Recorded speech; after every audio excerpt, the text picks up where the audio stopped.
بسم الله الرحمن الرحيم الحمد لله رب العالمين والصلاة والسلام على خير خلق الله محمد وعلى آله وأصحابه الكرام وتابعيهم بإحسان إلى يوم الدين. ربنا أرنا الحق حقا وارزقنا اتباعه وأرنا الباطل باطلا وارزقنا اجتنابه. ربنا آتنا في الدنيا حسنة وفي الآخرة حسنة وقنا عذاب النار. بەڕێزان و خۆشەویستانم، داوامە لە ذاتی پاکی پەروەردگار لە دەستپێکی ئەم دەرسەیە تەوفیقمان بدە بۆ ئەوەی بتوانین ئەم کتێبە و دەیان کتێبی تر لە خزمەتتانە تەواوکەین و بێتە بەرهەمێکی گەورە بۆ ئایندەمان و لەم شارە ببێتە بابەتێکی زانستی و ئاستی ڕۆحی و دینداری و خواناسیمان بەرزکاتەوە. لە ڕاستیە یەکێک لە شتە سەیرەکان لەم شارە کە هەموو جارێ ئەوترا ئەم شارە قەت کتێبی تیا تەواو نابێ، یان و هەرچی دەست پێ بکەی لەم شارە کۆتا ئەبێت و ناگەیتە نەتیجە. منش سەرەتا کە هاتمەوە بۆ ئێرە بەرەو هەڵەبجە ئەو قسانە ئەکرا سەیر بوو بەلامەوە، بڕیارمدا لەگەڵ کۆمەڵە گەنجاکە لەسەر کتێب دەرز بخوێنی، نەک تەنها محاضەراتی عام و تاری گشتی و ئەوانە. ناوی خوامان لێ هەنا کتێبی مختصر منهاج القاصدینمان دەست پێ کرد، بە ماوەی 7 ساڵ الحەمدولله تەواومان کرد.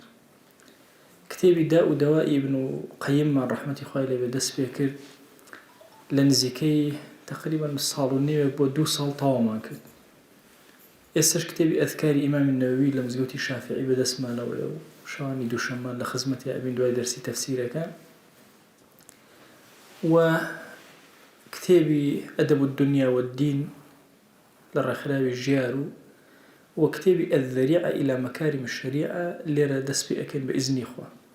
کتێبی الذەریعە إلى مەکارم الشەریعە هی پیاوێکە بە ناوی ڕاغب الئەسفەهانی. ڕاغبی ئەسفەهانی یەکێکە لەو زانایانەی کە کەمترین شت لەسەر ژیانی نووسراوە، زۆر کەم شت لەسەر حەیاتی ڕاغبی ئەسفەهانی نووسراوە. لە 500ەکانی هیجریە ژیانی بەسەر بردووە. هەموو ئەوەی کە ئەو نووسیوێتی وستوێتی مرۆڤ وەکو مرۆڤ ڕزگار بکات، بۆیە کتێبەکانی هەموو وەکو سەرچاویان لێ هاتوو لە جیهانی ئیسلامیە. بە نمونە مەسەلەن کتێبی مفرەداتی ڕاغبی ئەسفەهانی لە تەفسیری قورئانە هیچ کەس نییە محتاجی نەبێ کاتێک کە ئێوە تەفسیری قورئان کە زۆر عەجیب لە عەرەبی ئەم کەسە تێگەیشتووە. دیارە ڕاغبی ئەسفەهانی هەندێک لە شیعەکان پێیان وایە کە لە خۆیانە و زۆریش هەوڵیان داوە کە بە شیعە تۆماری بکەن، بۆیە هەتا ڕێیەک دروست بوو وتویانە ڕاغبی ئەسفەهانی شیعەیە، بەڵام کاتێک کە سەیری کتێبەکانی ئەکەی سیرەکەی ڕاغب بەعەکسەوە، ئەگەر کتێبەکانی نەبووە ممکن بوو بەس لە کتێبەکانی سیرەکەی لە ئیمامی ئەبوبەکر و لە ئیمامی عومەر و لە ئیمامی عوسمان و لەوانە هەموو نەقڵ ئەکا، ئەو فکرەیە ڕەد ئەبێتەوە. هەندێک وتویانە معتەزیلەیە، عینەن فکرەکە ڕەد ئەبێتەوە چونکە ئەفکاری معتەزیل لە کتێبەکانیان نییە، بەڵام زۆر گرنگی بە مرۆڤداوە تاک چۆن بێ. بۆیە ئەم کتێبەمان هەڵبژارد لە خزمەتی یابین. طبعا ئەم کتێبە الذەریعە إلى مەکارم الشەریعە ئیمامی غەزالی لە هەموو سەفەرێکە ئەم کتێبەی لەگەڵا بوو. هەڵێ لە ماوە بۆیە هەر پێی بوو، لە سەفەرە بۆیە هەر پێی بوو، ئەوەندە گرنگی پێداوە. یەکێک لەو کەسانەی کە تەئسیری لەسەر عەقڵیەتی ئیمامی غەزالی کردووە ئەم پیاوە ڕاغبی ئەسفەهانی. بۆیە پێم خۆشە ئەم کتێبە هەر نەرم وەکو مەنهەج لەگەڵ یا ئەڕۆین. تەحەممولتان هەبێت لە خزمەت ئەم کتێبە، نەتیجە ئێمە بەرەو شوێنێک ئەبا، دڵمان بەرەو لایەکتر ئەبا، ڕۆحیەتی دینداریمان بۆ ئاراستەیەکتر ئەبات، ئاراستەیە کە زۆر نزیک لە خواوە، زۆر هەستکردن بەخوا، ڕۆحێکی زۆر بەرز، زۆر پاک. لە ڕاستیە ئەمەی کە ڕاغب دەستی داوەتێ شتێکی زۆر گەورەیە. هاتووە دووشتی جیا کردووە لە یەک، فقه کە پێ ئەوترێ ئەحکامی شەریعەت لەگەڵ مەکاریمی شەریعەت. ئەفەرمێەوەی کە لە فقه ئەیخوێنیتووە مەسەلەن نوێژ چۆن بکرێ، مەسەلەن بەچی دەستنوێژ ئەشکێ، بەچی نوێژەکە دائەمەزرێ، هەموو ئەمانە شتانی گەورەن، ئەمە فقه. بەڵام شتێک هەیە لە پشتی ئەمانەوە کە ئەویش مەکاریمی شەریعەت. ئەبێ ئەو نوێژە ئەو تاعەتە تۆ بەرێ بۆ شوێنێتر، بۆ جێگایەکتر، بۆ مۆسیمێتر اینجا تۆ دامەزراو ئەبی و تۆ ئەگەیتە ئەو پلەیە کە ڕەب العالەمین ئەگەنا مجەڕەدی نوێژێ وەکو مقەبا وەکو هەیکەلێک مەکاریم لە تۆیە دروست نەکا پێی ناوترێ نوێژ و پێی ناوترێ تاعەت. بۆیە ئەمڕۆ حەزەکەم لە خزمەتتانە تەنها لە خزمەت مقدمەی ئەم پیاوا بین کە لە ڕاستیە عولەما زۆر وەصف و سەنای ئەم کتێبەیان کردووە بێ ئەنداز شتیان لێوە نەقڵ کردووە بە پیاوی عەقڵی ئومەتی ئیسلامی لە قەڵەمیان داوە و زۆری تر مەسەڵەن کەلیمات جوان جوان کە عولەما لەسەریان نووسیوە وتویانە مەکانەی علمی ئەم کتێبە لە ئاستێکی زۆر بەرزایە. بۆیە حەزەکەم هەر لە زمانی خۆی وردە وردە دەست پێ بکەین هەر خۆی بۆ خۆی کتێبەکەی ناو لێناوە الذەریعە إلى مەکارم الشەریعە. الذەریعە چەند معنایەکی لە زمانی عەرەبیە لێرە بە معنای وەسیلە دێ، یعنی ئەم کتێبە وەسیلەیەکە تۆ ئەبا بەرەو مەکاریمی شەریعەت ئەخلاقە بەرزەکانی شەریعەت لە تۆیە ئەڕوێن. لێرەشە هەستەکەین لە ڕووی فکریەوە ئەوێ جوابێک بداتەوە. طبعا لە پێش ئەم پیاوە گەورانەوە تقریبا لە کۆتایی حیاتی ئەمە ئیمامی غەزالی وردە وردە لە دایکە بێ، یعنی ئیمامی غەزالی مناڵ ئەبێ کە ئەم وفاتەکە. پێش ئەمان فکری ئەرسطۆیی فەلسەفی لە ڕووی ئەخلاقەوە زاڵ بووە بەسەر هەموو عالەمی ئیسلامیە، بەس کە ئەم دێت بە شێوازێکی تر مامەڵەکە ئەڵێ مەکاریم لە عەقڵی ئینسانە وەرناگیرێت لە شەریعەتەوە وەرەگیرێ. وە عنوانی ئەم کتێبە زۆر دەقیق جوابە بۆ هەموو فەیلسوفەکانی زمانی خۆی. بۆیە ئەفەرمێ ئەم کتێبە وەسیلەیەکە ئەو مەکاریم و ئەخلاقە بەرزانەی کە شەریعەت ویستویەتی ئەوانە لە تۆیە ئەچەسپێنێ. سەرەتا ئەڵێ داوا ئەکەم لە ذاتی پاکی پەروەردگار بە سەخاوەتی خۆی ئەم کتێبە بکاتە نورێک بەهۆیەوە هیدایەتمان بدا، وامان لێ بکە کە ڕوو بکەینە خوا، وامان لێ بکە گوێ بگرین لە کەلامی خوا، وامان لێ بکە بزانین چۆن مامەڵە بکەین لەگەڵ خوا، هێزێکمان بداتێ وهامان لێ بکە تاعەتەکان زۆر بە جوانی جێبەجێکەین. خوای گیان بمانگێڕە لەو کەسانەی کە ئەیان پارێزی لە وەساویس و فەسادی شەیطان کە خۆت فەرمووتە إن عبادي ليس لك عليهم سلطان. عبدەکانی من ئەی شەیطان تۆ هیچ دەسەڵاتێکە بەسەریانە نییە. ئەفەرمێ شەیطانیش کاتێکەوە وتی هەرچی ئینسانە ئەیفەوتێنم دەرەقەتی خەڵکێک نەهات، وتی فبعزتك لأغوينهم أجمعين، قسم بعزتي تو خويا حتى إنسان أيفوتين إلا عبادك منهم المخلصين. إلا أوانا نبي كزور هم مخلص من هي ومخلص من هي، أم دو كلمات جواز للقرآن. مخلص أو كسي خوي لهولا أو إخلاص للدليا بتشسبينه، بلا مخلص أو كسي خوا هلي بجاردو بلاكي زور برستره زور تايبته.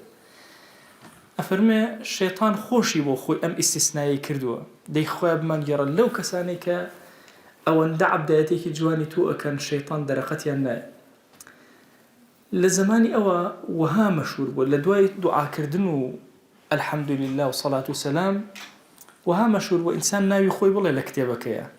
بۆیە سەیرەکەی ئەڵێ قال الشيخ أبو القاسم الحسين ابن محمد ابن المفضل الراغب رحمه الله. لو زمنا أبم شوازة دستورة عليه الشيخ أبو القاسم حسين كوري محمد كوري مفضل الراغب أصفهاني رحمتي خوي لي بأهو الله كنت قد أشرت فيما أمليته من كتاب التحقيق البياني في تأويل القرآن. الله كتابة ترم هي اللي بيشتك من نسيوة كتابة كنا بالتحقيق البيان في تأويل القرآن تأسد شاب نكرة وهندق فرم مفقودة كتابة كديارنية بلام ليرة إشارتك بدا وكابو أكتب شي هي الله وتوما اللي فرق بين أحكام الشريعة ومكارم الشريعة. الله مكارم بريتين لشي بريتين لصفتان لإنسانا كخوا جل جلاله بقوري خوي أو صفتان لخويناو أجر شي جوازي لنوان إنسان وصفتي إنسان أو زور زورة بلام أو صفتانا لرب العالمين أدروشيته وإنسان هول أدا دستبريكه وكو حكمة وكو جود وكو حلم وكو علم وكو عفو أمانة هم صفات إخوانه مكارم أخلاق أمانة. طبعا لصفات إخوة جل جلاله إنسان أبي صفة كان إخواتها رنگ بداته بەس صفەتەکانی خوا جەل جەلالوهو چەند جۆرێکن کۆمەڵی صفەت هەن صفەتی عیززەتن صفەتی عیززەتی خوا لە ئینسانە ناکرێ ڕنگ بداتەوە نییە ناکرێ هیچ کەسێ وەسفدار کەی بە صفەتەکانی عیززەتی خوا بۆ نمونە خوا جەل جەلالوهو یەکێک لە صفەتەکانی بریتیە لە المتەکەبر باشە خۆ بە گەورەزان چونکە ئەگەر ئەڵڵاه خۆ بە گەورەزان نەبێ خودا نییە بەڵام هەر کەسێکی تر غێری خوا خۆی بە گەورە بزانێ بچووک ئەبێتەوە و نەهی لێکراوە لە فەرمایشتەکە ئەفەرمێ ئەگەر مسقالە زەڕەیەک کیبر لە دڵی ئینسانێکا بێ بۆنی بەهەشت ناکە دیقەتی ئەمە بدەن لەناو ئەمانە ئەم صفەتە لەناو ڕەب العالەمینە ئەم صفەتە هەیە لەناو ئینسانە بە هیچ شێوازێک نابێ بێ ئەوە صفەتی عیزی خوا صفەتی جەماڵ و کەماڵی خوا لەناو ئینسانەکانە پێوترێ مەکاریمی ئەخلاق إنما بعثت لأتمم مكارم الأخلاق من نراوي مكارم الأخلاق تاكم يعني أم صفتان تاكم بويا أم صفتان خوا جل جلاله زور جورا مكارم بريتي لوي أم صفتان رنگ بدنوا لإنسان أجر شي جوازي زور لنيوان علمي خوا وعلمي إنسان وحلمي خوا وحلمي إنسان وجودي خوا وجودي إنسان وحكمتي خوا وحكمتي إنسان زور جوازه دي أحكام كان بريتيا لويك عبادة كان الرك أخا ومكارم كانش بريتيا لوي جواني أخلاق كان أدا بدستو أجر تشبيه نبي أم بناية مثلا دروس كرا وقلوبا كان يتيا دانرا وهم مشتك مظبوط أو بيوتي فقه دايقرساني قلوبا كان أم حركة جوانا لناوية أما بيوتري شي أما قرنجك بيوتري مكارم واتە نوێژەکەت تاعەتەکەت مەرج هەر نوێژنی ڕۆژوەکەت ئەگە گوڵۆپەکەی دانەگیرسا مەکاریمەکەی تیانێ مەکاریمەکە بریتێ لەو ڕووناکی و شەوق و جەماڵەی یان لەو قووەتە کارەبایی کە ئەیدا بە تاعەتەکان و عەبدایەتیەکان دەی مەکرەمە ئینسان بەدەستی خۆی بەدەستی ئەهێنێ چونکە ئەم ئینسانە خەلیفەی خوا لەسەر زەویە مادام خەلیفەی خوایە و فەرموویەتی ئینی جاعل في الأرض خەلیفە ويستخلفنكم في الأرض فينظر كيف تعملون خواه وكات خليفة لسر زويا سير أكابزانا چي أكن شكر دوي أكن وهو الذي جعلكم خلائف الأرض ورفع بعضكم فوق بعض درجات ليبلوكم فيما آتاكم خواه جل جلاله ويكروت خلائف لسر زوي خليفة لسر زوي أفرمي خليفة أم معناه أويك الصفة كاني خوالتو الرنگ باتو خەلیفایەتی خوا بۆ کاروبار بردن بەڕێوەی سەرزەوی نییە بۆ ئەوەیە کە مەکاریمەکان ئەخلاقە بەرزەکان لە حکمت و جود و حلم و عەفو و علم و ئەمانە لە تۆیە ڕنگ بداتەوە ئەمە ئەکاتە خەلیفەیەتی خوا لە سەرزەویە ئەمە ڕەئی و فکری ڕاغیبی ئەسفەهانی ئەڵێ چۆن عیبادات بە هیچ شێوازێک هەتا جسمت پاک نەبێ دروست نییە ئەڵێ خەلیفایەتی خوا لەسەر زەویە بۆ دەستەبەر نابێ ئەگەر تەهارەتی دڵت نەبێ ئەگەر نەفست پاک و ساغ و جوان نەبێ تەهارەتەکە بۆ دەست نادا بۆیە تۆ ئەبێ تەهارەتی نەفس لە تۆیە تەواو کامڵ بۆ بێ ئینجا ئەبیتە خەلیفەی خوا هەر چۆن عەبدایەتی خوات پێ ناکرێ ئەگەر بێت و تەهارەتێکی پاکە نەبێ ئەبێ بە کاملی تەهارەتەوە نوێژەکان و تاعەتەکانە بکە ئەڵێ ئیستیخارەم کرد بۆ ئەم کتێبە بنووسم زۆر تەڵەبم کرد لە خوا جەل جەلالوهو کە ئەم کتێبە وەهابێ کە ئینسانەکان بۆ مەنزیلەتی عوبودیەت بەرز کاتەوە بیکاتە وردە وردە لە عوبودیەتیش بەرزیان کاتەوە بیان کاتە متەقی هەر لە عەبدایەتیان نەبن بگەنە ئاستی متەقی لەوێش بەرز بنەوە حەتا ئەگەنە مەنزیلەی خلافەت کاڵێ ئەوە مەکاریمە ئەو ئەخلاقەکان تیانە ڕەنگ ئەداتە ئەو کاتە ئیتر لەگەڵ شوهەدا و سەدیقین و ئەوانە حەشرەکرێ اینجا تێ ئەگا لەوەی کە چۆن لە سوورەتی فاتحەیە لە نوێژەکانیا کاتێک کە ئەڵێ اهدنا الصراط المستقيم صراط الذين أنعمت عليهم خواجان هدايتم بدە ڕێگەبازی ئەوانەی کە نعمەتی بەسەرا داباران کێن ئەوانە نعمەتی بەسەرا داباران من النبيين والصديقين والشهداء والصالحين وحسن أولئك رفيقا أمانا بۆیە شنقیطی لە تەفسیرەکە ئەڵێ هەر جارێ ئەم سوورەتەم ئەخوێندەوە ئەموو اهدنا الصراط المستقيم أمو الصراط الذين أنعمت عليهم إمام أبو بكر أهات زينب كصديق أموت أنعمت عليهم شەهیدەکان ئیمامی عومەر و ئیمامی عەلی و ئیمامی عوسمان و ئەمانە هاتە زێن من النبيين والصديقين والشهداء الله هەمیشە ئەمە ئەهاتە زێنم وام ئەزانی ئەم ئاەتە ئیشارەتێکە بۆ ئەوە بۆی ئەفەرمێ وردە وردە بەرەو ئەو ئاراستەیەت ئەبە کە بتگەیەنتە ئەو مەقام و ئەو پلە گەورە أفرمي فبالجمع بين أحكام الشرع ومكارمه علما وإبرازهما عملا يكتسب العلا نبخو أبرزي تنها أبي أحكام الشريعة ومكارم الشريعة للروي علم وهد به ولا الروي عمل ولا تو يرنجي دابته إبراز به إنجا توبرو برزي أرويتو هنجاو برو خواناسي أني ولا والتقوى طوائبته لا يشو سر أكيبر جنة المأوى أفرمي شغله طلب كان شمزور هاني دام كزور چا كلماتكاني جێبەجێ ئەکرد کە بۆم ئەنووسی زیاتر هاندەر بوو بۆ من بۆ ئەوی ئەم کتێبە بنووسم اینجا ئەفەرمێ ئەی هاوار چەند ناشرینە ئینسان جسمی زۆر جوان بێ بەڵام نەفسی زۆر قەبیح بێ وەڵاهی ئەمە وەک وایە باخچەیەکی زۆر جوان سەرپەرشتیکارەکەی ئەو کەسێک کە تەعمیری ناوە و تەرتیبی کردو هەموو شتێک تەنها بریتێ بە لە کوندە پەپوویەک ئەو حارسی بێ و ئەو سەرپەرشتیکاری بێ ئەو هەموو شتێکی بێ هیچ چۆڵ و خەرئەپێک بێ اینجا چی لێ ئەم باخە چەند وێرانە ئەبێ و شپرز ئەبێ تەما کوندە بەبوو بە عادەتی لە شوێنێکە ئەبێ کە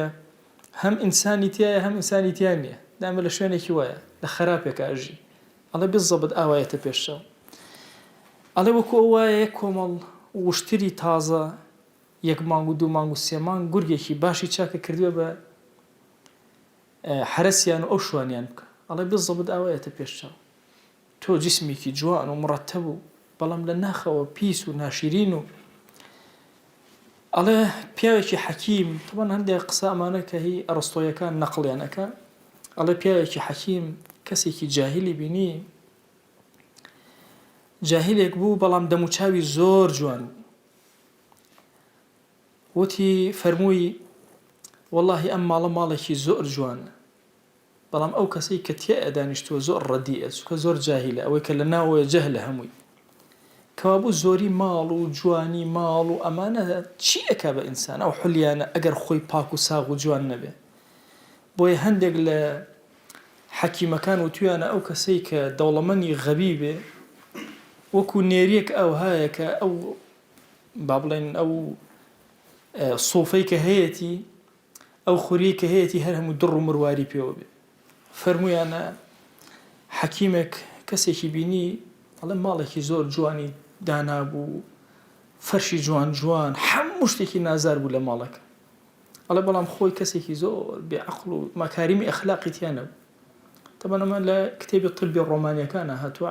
لەوانەوە نەقڵەکرێکەنە لە ئیسلام ئەمە لەوە چێ جۆرێک لە منعی تیابێ ئەڵێ هات ویستی تفێ بکات هەرچی کردی شوێنێکی دەست نەکەوت کردی لە خاوەن ماڵەکە ئەڵێ وتی ئەوە چیت کرد ئەی نەکبەت بە حساب تۆ حەکیمی وتی وەڵڵاهی هەرچیم کرد ویستم شوێنێکی پیس لە ماڵەکە بدەن بەس تۆی تیا بوو هەمووی پاک و جوان بەس تۆی تیا بوو ئەوە لە طبی ڕۆمانیات وتەمە لە ئیسلامەوە ممکن نییە ئینسانێکی حەکیم بەرامبەر بە کەسێک کە بێوێ ڕایکێشە بەرەو چاکە بەو شێوازە مامەڵەی لەگەڵانکە بە هەر حاڵ مەبەستی ڕاغیب ئەمەیە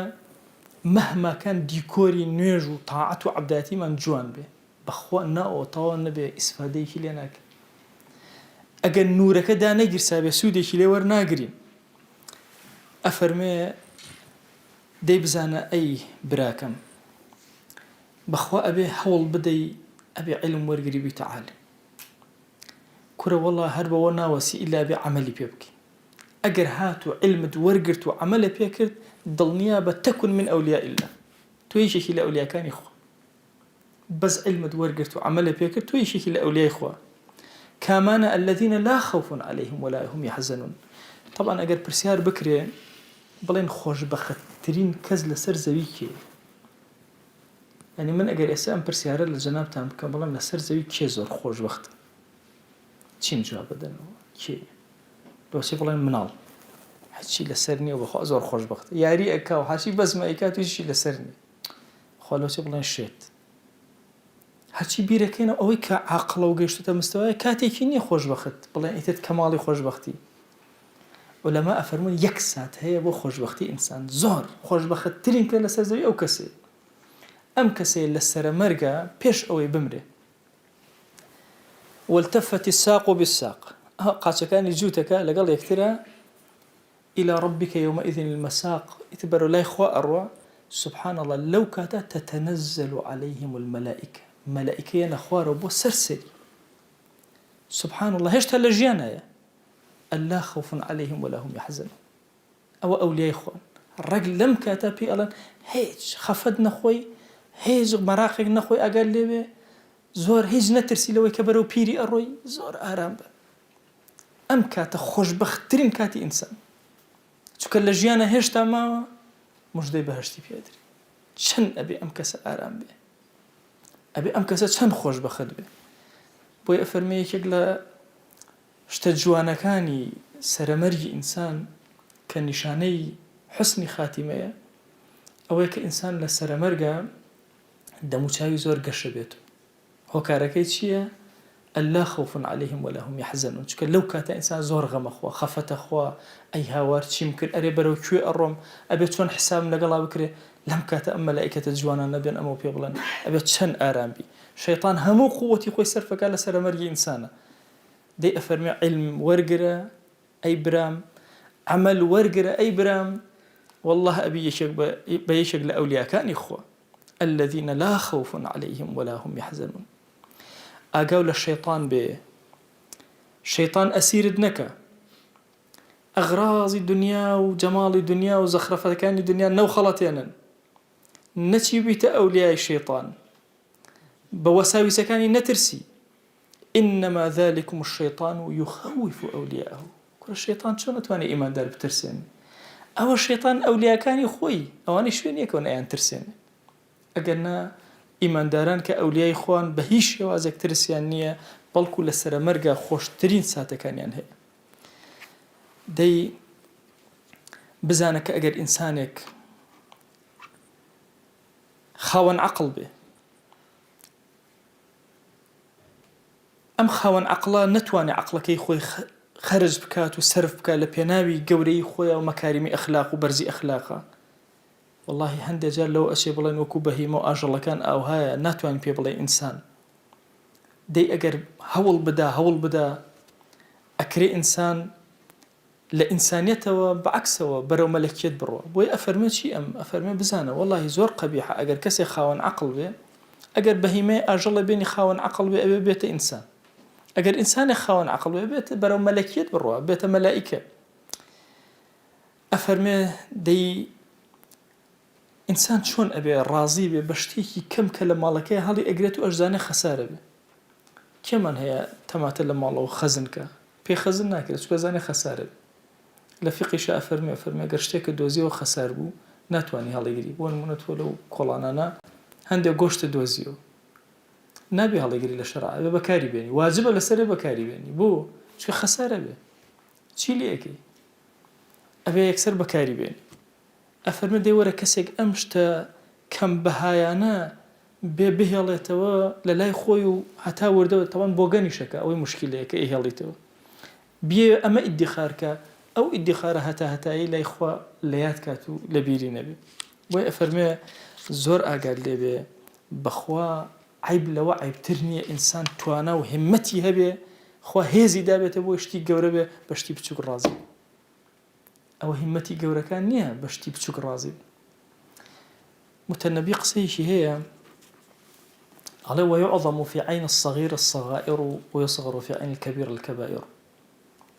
ئەڵێ کەسێک کە خۆی گەورە بێ شتی گەورە بەلایەوە بچووکە بەڵام کەسێک کە خۆی بچووک بێ شتی بچووک بەلایەوە زۆر گەورەیە زۆر بەلایەوە شتێکی گەورەیە طبعا مناڵ بوون جاریەوە بوو لەسەر شتی زۆر بەسیط شەڕمان نەکرد باپیرم مدەتێ لە ماڵی کاک بەرهەم بوو کاک بەرهەم و جەماعەت مناڵ بوون شتی بچووکیان پێ و براکان یاریان پێ کرد باپیرم لێ ئەسن هەر هەموو شەڕیان نەکرد لەسەری منیش کە ئەچم سەیرم ئەگە کوڕە مودە باپیرە ئەو پارچە پەتە چییە بیان ڕۆڵە بۆ شتێک ئیسفادە هەیە لای ئەمان مهم و لای ئەو مهم لا هەردوو لایەن شتەکە خۆشی هیچ نەبوو بەڵام ئینسان کە پیرە بێت تەبیعەتی بچووکە بێتەوە کە بچووکیشە ئەو شتەی بەلاوە زۆر بەنرخە بۆیە جاری وایە میزەڵانە لە مناڵێک وەرەگری چەند ئەگریە چەند هاواری بووەک بەخوا دنیا ئەو هەیە تۆ وەرە قودرەتت هەبێ بتوانی بەرەو کەماڵ بڕۆی کەچی خۆت ڕاگیرکەی لە سەغائر و لە شتە بچووکەکان. ئەفەرمێ ئیمامی عەلی ڕەزا و ڕەحمەتی خوای لێبێ ئەفەرمێ عولەمای ئەتقیا ئەمەندەیان بەسە کە ئیمامی عەلی فەرموویەتی کورە زۆر کەس هەیە ماڵی زۆری خەزن کردووە بەڵام خۆی مردووە ڕاستە زیندووە بە حەقیقەت بەس ئەو ماڵەشی مردووە خۆشی مردووە ئەڵێ بەڵام عولەماکان باقوونە ما بەقیە الدەهر حتا وەکو حەیات بمێنێ ئەوان ئەمێنن ئەعیانهم مەفقودە خودی خۆیان نەماون وآثارهم في القلوب موجودة أثري أوان لناو دڵەکانە هەر ئەمێن ئەم کەلیمە ئیمامی عەلی زۆر گەورەیە. طبعا علەما تەسەوورکەن ئێستا ئێمە ئەوە لە 500ەکانی هیجری قسە لە 500ەکانی هیجری ئەکەین لە کتێبی خزمەت کتێبی پیاوێکە وەساوین لە 502 ئەی تۆ تەسەور کە ئەوە عینەکەی ماوە عینەکەی نەماوە بەڵام ئاثارەکەی بەسەر زەوی و هێشتا ماوە ڕەحمەتی بۆ ئەنێری. ئەی چەند کەس ئەبێ لە پەروەردەی ئەمە حازر بوو بن و پەروەردەیان کرد بێ ئەوانش ئاثارەکانی ئەم وەرەگرن و ئەجرەکەی وەرەگرن. بۆیە ئینسان لە ژیانە هەمیشە وەلەو حرفێکیش بێ لە مەجالیسی عیلما دانیشێ لەگەڵ پیاو باشانە دابنیشێ کەلیمەیە وەرگرێ نەوەستێ. بەتایبەتی ئەم زەمانە ظلمات بعضها فوق بعض أنواع ظلمات تاریکی کۆبوونەتەوە بەخوا پێویستی بەوەی ئێمە زۆر وریایانە مامەڵەکەین زۆر بەهێز یان لە چیمکی علمە یا لە چیمکی متعلیمە فێرە بین یا فێرەکەین لەوە زیاتر نییە. بۆی هەر یەکێک لە ئێمە بێ هەوڵی ئەوە بدەین چی ماڵ و سەرەوت و سامانە کۆی ئەەکەینەوە ماڵەکە ئەڕوا. ئەسڵ لەو فەلسەفەیە ئەڵێ ئینسان لەم زەمەنەی ئێمە بەتایبەتی ئەڵێ 50 ساڵ کۆ ئەکاتەوە 30 ساڵ خەرجەکە چونکە لە خۆیان سەرفی ئەکاتەوەی سەر بەسەر دەرەچ پارە کۆ ئەکاتەوە سەرەوت و سامان کۆ ئەکاتەوە لە نەتیجە وردە وردە دای ئەنێتەوە حەچی بەدەستەوە نامێنێ سفر ئەبێتەوە. بۆیە ئەبێ زۆر بە وریایی مامەڵە بکەین لەگەڵ ئەو عیلمەیە کە وەری ئەگرین لەگەڵ ئەو عەمەلەیە کە ئەیکەین و جێبەجێ ئەکەین. ئەفەرمێ وەڵڵاهی ئەگەر ئەتەوێ عولەما سەیرکەی ئێستا ئەتوانی ئەگەر عیلمت وەرگرت بێ خۆت ئەتوانی بەهەشت ببین یا ئەتوانە عولەمای ناو بەهەشت ببین. ئەڵێ چۆن؟ ئەڵێ حارثە ڕۆژێک هات بۆ لای پێغەمبەری خوا صلی الله عليه وسلم ئەڵێ خۆشەویست ڕووی تێکرد فەرمووی كيف أصبحت يا حارثة ئەرێ بەیانی چۆن کردوتەوە وتی أصبحت مؤمنا حقا والله بەرە بەیانم کردوتەوە ئیماندارێکی زۆر حەقیقیم. پێغەمبەری خوا صلی الله عليه وسلم فەرمووی لكل حق حقيقة فما حقيقة إيمانك هەموو حقيقة أبي حقيقتێکی هەبێ ڕاستێکی هەبێ ئادەی حقيقة و ڕاستی ئیمانی تۆ کامەیە. فەرمووی وكأني أنظر حەزەکە تەفسیلە بەس ئەم بەشەی وكأني أنظر إلى أهل الجنة يتزاورون بخوا پێغەمبەریان صلی الله عليه وسلم چۆن ئیماندارنی بەخوا كأنما ئاوا بە چاوی خۆم ئەهلی بەهەشت دەبینم ئەچن بۆ لای یەک و یێن و ئەڕۆن و ئاوا بەرە بەیانم کردوتەوە ئیتر چۆن ئیماندارنیم. فصدقه صلى الله عليه وآله وسلم فرمي عرفت فلزم پیغمبری خوا صلی الله عليه وسلم فرمي راسكي اي حارثة ايشي خوت الدوزي وتولى سري بردوام دي قد بدن آية اما بربيان اكينا وخ لخيالا لكوين هو بيو قورا كان ابو شوازو هامو لحظة يقلب بهشتا يعني برواكا رحمتي خوال السيد قطب سيد قطب قصيك عظيم هي التصوير الفني في القرآن الكريم لو كتبنا يا بيا الله منال كباسي بهشتي بوكي بهشت يتبيشاي باسي جهنمي بوكي يتبيشاي لقل يا أجي أفرمي بلقى القرآن أبجي دي ورا أبي أم صحابيات شون بيوي يعني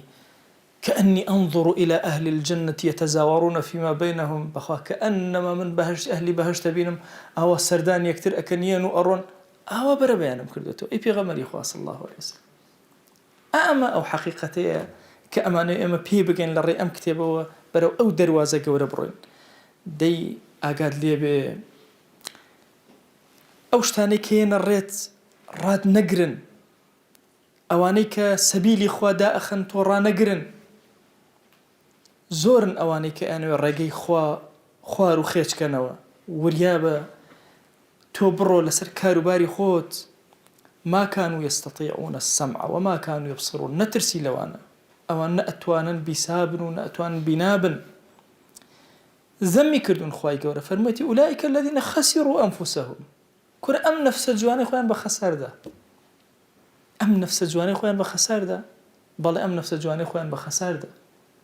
دور خواي قورة أم حياة جوانا برليرة وقوهري دابيتي تو بخسار يا بديتو نبي تخاوني هج لقيامته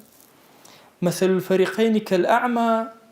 والأصم والبصير والسميع هل يستويان مثلا أفلا تذكرون أويك الريخوا ناسي ومكارم أقري لقر أويك أمر رقينا أقري وكوتشي وايا هردو فريقك أعمى بصير أصم سمع كرو كاس وكوير لقل كسكي زندور يوسا وكراو آيا وكويا كن أفلا تذكرون بيرنا كنوا دي خوا جل جلاله أو كسانيك ري أم حقيقة نابينا بنابيسا ونابينا باسي كردون أما مقدمة أكتب أبوك راغبي أصفهاني نوسيو إمج لخزمتنا خيان مانا وترجم ماك للراسية همو كلميشي راغب كأنما كسك شوتنا وبهشتو قراوته لقل أولياء إخوة هنقاو بهنقاو قات سركوتو ليو قصبو إماك كسك تجربيشي بيني والرشتو ليو بيان بإما أدا بويا زور ضرورة إما عمري خومان عيشي خومان بم مكارم برزانة وسرفكين بخوا حيفا أو عمر جوانا أو كات جواني إخوة بيداوين لشتي لا وكي ودنيا ويا سرفك إما همومان بيكو أمانوية لو نبين كسعيد ترين كسين لكاتي مردنا أوش بو أبي علم ورقرين وعمل كين تنها بوش أبينا ولي خواو أبينا كسيك لواني كبا أولي خوا حسابك خواي جان إما أمشو لخزمت كلماتي بياويكي زور قوريا وستان يا إلهي أم كلمات أم شانب كرترايك روناك ودلماني بيا روشن كرو يا ربي خواي جان أم كلمات وشانا كرترايك روشن ربازي جاء ماني بيا روشن كرو ناو قوركان ماني بيا روشن كرو يا إلهي أم ساتانيك لخزمت أم كتابنا يا بادانشتوين يا إلهي أم ساتانا بكرة خوشترين ساتكاني جيان من بكرة ساتانك لقيامة سري ببرسكين يا رب العالمين خواي بخوا إما أزانين قناه بارين أزانين خجالة بارين أزانين كل قناه من برسكوتو بوتو بلان بخوا پروردگار اگر هیچ من نبي خوشويستي من بوتو هي يا رب العالمين اگر هیچ من نبي خوشويستي من بو پیغمبري خوا هي صلى الله عليه وسلم اگر هیچ من نبي يا إلهي بخوا خوشويستي من بو محمد المصطفى عليه الصلاة والسلام هي دا يا إلهي صلاوي إما بقينا بيغمبري خوا صلى الله عليه وسلم يك ناومان لخزمتي أبينا يا إلهي عشقي دلو أويني دلي إما واشتياقي دلي إما بيغمبري خوا صلى الله عليه وسلم بقينا يا إلهي بخوا بدلتا مزروي ديداري أو أكين يا إلهي داود لي أكين أم ناخمان أم هستمان خوايان بقينا بيغمبري خوا صلى الله عليه وسلم يا إلهي داوال لي أكين لسرجم قناها كان ما ببورة قناها بأشكرا كردو ما نعفو مانك قناها ببنهان كردو ما نعفو مانك قناها نمان زاني كرد ما نعفو مانك قناها الزاني مانو يا إلهي بأدب لخزمتي تويا يا إلهي عفو مانك يا إلهي داوال لي أكين برحمتو بزي خوت كرمي خوت رحمتي خوت بسلمان أداء بارنا